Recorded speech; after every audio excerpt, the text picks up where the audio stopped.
হযরতে জিবরাইল নবীজিকে ডাক দিয়ে বলেন, ইয়া রাসূলুল্লাহ, ইয়া হাবিবাল্লাহ, নবী গো,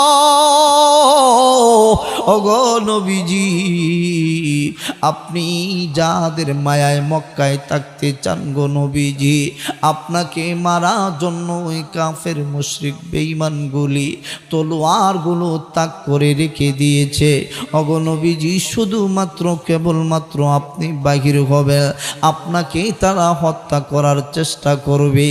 আল্লাহর পয়গম্বর নবী ডাক দিয়ে বলেন, জিবরাইল, আমাকে তারা কেন রে জিবরাইল তারা হত্যা করতে চাইবে? তারা কেন আমি নবীজিকে মারতে চাইবে? আমি নবীজি তো কারো কোনোদিন ক্ষতি করি নাই।